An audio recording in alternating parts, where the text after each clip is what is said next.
Nah, kalau kita bicara disiplin ya, definisinya bisa banyak ya, tapi tadi setuju tuh teman-teman bilang ada kepatuhan, standar tertentu, konsistensi, kontrol diri dan lain sebagainya.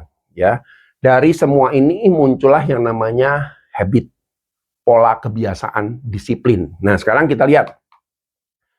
Kalau kita bicara di industri ya, seperti yang Bapak dan Ibu hadapi, ya, tentunya disiplin itu menjadi sangat penting. Kenapa? Pertama, efisiensi operasional, sudah pasti. Ini yang seringkali nggak keukur loh ya. Jadi kadang-kadang kita nih ngukur sesuatu yang sifatnya lebih kelihatan. Tapi dibalik dari problem disiplin, problem miskomunikasi, problem tidak konsisten, penundaan, itu jauh lebih besar loh nilainya. Ya, jadi itu yang nggak terukur. Jadi contoh misalnya, wah kita rugi nih, penjualan kita sekian, misalnya gitu ya. Tapi terukur nggak? Itu akibat apa? Oh ya, akibat pengiriman. Oke, pengirimannya akibat apa? Wah, boleh kelihatan tuh. Oh, penundaan, tidak konsisten, tidak ikutin aturan. Oh, itu lebih banyak tuh kalau kita hitung ya secara ini. Berarti ini juga menjadi hal yang penting. Lalu ada juga konsistensi pelayanan. Setuju ya? Dengan tidak disiplin, toko komplain, akhirnya impact-nya kembali ke kita. Adaptasi perubahan, ya ini juga sama nih ya. Karena kalau kita bicara di model bisnis seperti teman-teman ya, yang bergeraknya cepat begini, perubahan regulasi dan sebagainya cepat, artinya respon kita untuk ngejar ke situnya juga harus fully, gitu ya. Nanti kita lihat juga nih, kadang-kadang orang terjebak di rutinitas. Mereka disiplin, tapi disiplin rutinitas. Padahal namanya disiplin itu harus juga punya ruang untuk fleksibilitas. Contoh ya, misalnya ada satu perubahan kebijakan dari PNG, ya kan? Wah, kita kadang-kadang kita jadi mulai awkward ya, mulai bingung. Waduh, gimana nih ya? Sedangkan saya punya tugas, harus menyelesaikan tugas yang ini. Nah, padahal disiplin itu nggak seperti itu.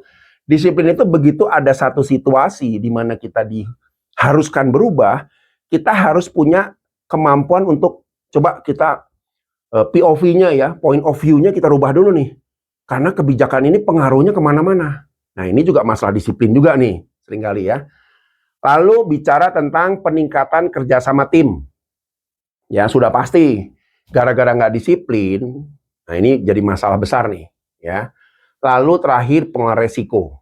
Ya, jadi ini hal-hal yang perlu kita waspadai ya, kalau kita sebagai leader untuk memahami bagaimana semua ini berjalan, gitu ya. Nah, teman-teman, tantangan disiplin apa sih? Yang pertama, ini kebanyakan ya yang saya lihat ya, problem di strukturalnya. Ini struktural ya, bukan struktur organisasi ya, tapi struktural. Contoh nih ya, kalau kita bicara yang A fragmen budaya kerja. Susah meminta disiplin kalau kita hanya disiplin di satu departemen. Tadi kan Bu Lucia bilang, saya tidak ada masalah Pak dengan disiplin. Problemnya, ya, departemen menerapkan hal yang sama nggak dengan disiplin? Karena kalau nggak, disiplin itu menular. Betul ya? Ini ada contoh menarik ya. Saya pernah mendapat satu cerita ya. Dia bertanya begini, Pak Andre, kalau Bapak ke Singapura, negeri yang punya aturan disiplin yang tinggi, kita disiplin nggak? Saya bilang pasti disiplin dong. Gimana nggak disiplin? Kena hukuman, ya ada konsekuensinya. Tapi pertanyaannya, Pak, kalau ada orang asli, penduduk warga negara Singapura di Indonesia, mereka disiplin nggak? Harusnya disiplin ya, karena sudah kebiasaan di sana. Enggak, Pak. Dia ceritalah, dia punya teman gitu kan ya. Waktu itu main ke Indonesia, ya pada akhirnya walaupun dia orang Singapura, tapi di Indonesia karena nggak ngantri, ya orang ikut nggak ngantri. Nah ini yang saya bilang tadi, ya kita nggak bisa membedakan antara personal disiplin dengan sosial disiplin gitu loh. Ya jadi kadang-kadang jadi masalah. Makanya kalau kita bicara penegakan disiplin di Borwita, nggak bisa sepotong-sepotong. Harus berlaku all semuanya. Dengan konsekuensi yang sama. Tidak boleh dibeda-bedakan. Ya, nah makanya para leader juga harus punya kesepakatan disiplin yang sama. Jangan misalnya contoh di satu departemen, santai aja lah Bu. Sales kan pulangnya malam, jadi nggak apa-apa lah, nggak disiplin juga. Namanya juga sales, cari duit. Nanti di bagian gudang, oh gudang nggak bisa, harus disiplinnya ketat. Nanti beda lagi di bagian lain, nggak bisa. Ini yang mulai kacau, karena organisasi nggak bisa fragmented, harus sama, gitu kan ya. Itu masalah struktural ya, belum struktur organisasi yang rumit. Ya, ini bicara tentang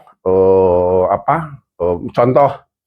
Kadang-kadang ada juga tuh banyak bawahan yang mengeluh, Pak, saya ini seakan-akan punya dua atasan, yang satu bilang A, yang satu bilang B. Nah ini juga coba lo nih, loh atasan kamu siapa? Ya sebenarnya beliau, cuman yang ini juga ada garis putus-putus Pak, koordinasi. Jadi saya bingung, ikut yang ini ya. Nah, itu juga jadi masalah tuh, ya, masalah struktural tadi ya.